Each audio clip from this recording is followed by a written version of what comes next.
All right, today we're cracking open a case file that is seriously chilling. It's a story that mashes up, impenetrable high-tech security with a motive that's as old as time itself: jealousy. This is all about a murder that, by all accounts, should have been completely impossible. So that's the big question, right? This was what investigators were staring at after the so-called invincible bash for Baldr Frixson, the CEO of Asgard Holdings. A man who literally couldn't be harmed was. How in the world did that happen? Well, as you're about to find out, every single system has a flaw. Okay, so to really get how this all went down, you gotta understand the victim first. Baldr Frixson wasn't just some CEO. His personal security was the stuff of legends. It was built on a system that made him, for all intents and purposes, untouchable. So who was this guy? Baldr Frixson. He was the head of this huge corporate dynasty, the Golden Boy, and he was known for being literally invincible. I mean, at this very party, he was famous for letting guests playfully test his invulnerability, tossing harmless things at him. It was all part of the spectacle, part of his myth. But that night, it only took one. Just one. A single projectile, fired in a room just packed with hundreds of witnesses, was enough to bring the invincible man down. The question wasn't who did it. It was how was it even possible? So this whole invincibility thing, it wasn't just talk. It was a real system. His mother, who was a security genius, had engineered this thing called the protection protocol. Basically, through a whole series of binding agreements and tech, let's call them oaths, every single threat you could think of was programmed or legally bound to just not harm him. The guy was a walking fortress.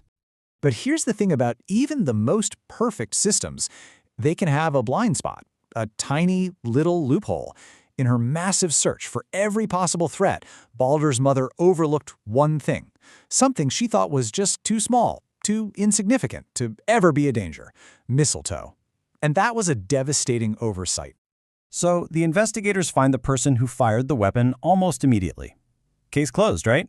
Not even close. In fact, this is where the story takes a turn and gets really weird. The person they find holding the launcher? It's Höðr Frixson, Baldr's own brother. Investigators said he was completely disoriented, just totally distraught. But get this, and this is the detail that changes everything. Höðr is legally blind. A precise, deadly shot like that, it should have been completely impossible for him to make on purpose. So in his official statement, you can just hear the horror in his voice. Höðr was adamant that he'd been tricked. He said someone told him it was just a toy foam dart launcher for the party game, put it right in his hands, and told him to take a shot. He had absolutely no idea what he'd really done. And that's when investigators had this huge realization. Höðr wasn't the murderer. He was the murder weapon. The case immediately got reclassified as a murder by proxy, a homicide where the real killer uses an innocent person to do the dirty work, creating a perfect layer of distance from the crime. And that became the new mission, the million-dollar question. The search wasn't for a shooter anymore, it was for a puppet master. Someone with deep, inside knowledge of the family's secrets and the ice-cold calculation to use one brother to kill another. Well, when you're looking for someone with that kind of inside knowledge, the suspect list gets real short real fast. And it didn't take long for it to zero in on one estranged family member who had all the motive, means, and mindset you could ask for. Yep, all eyes turned to Loki Laufeyarson, Baldr's stepbrother who had always been stuck living in the Golden Boy's shadow.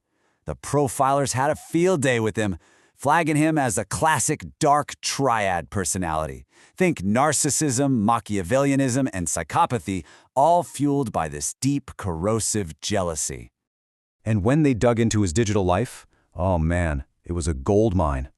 The digital breadcrumbs laid out the whole twisted plan, step by step.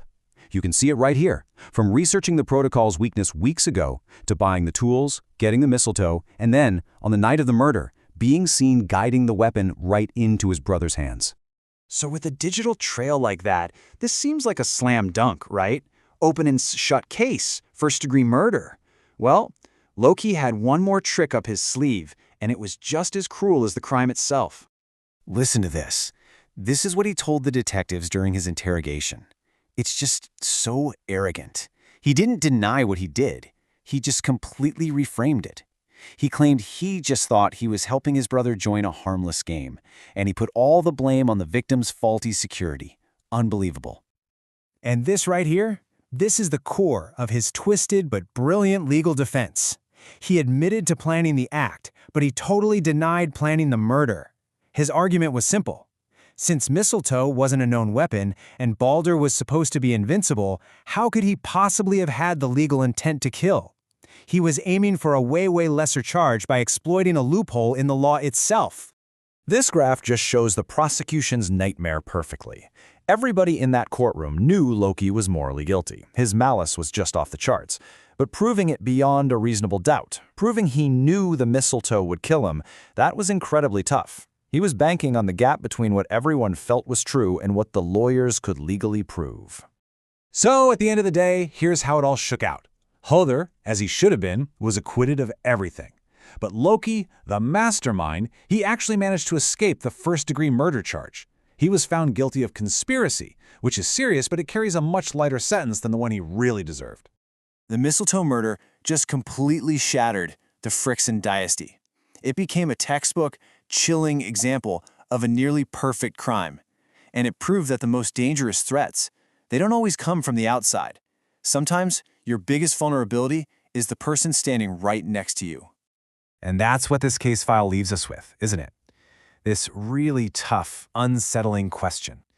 Loki used the language of pranks and games to hide a cold, calculated assassination. And in doing so, he forced the legal system to face a really hard truth.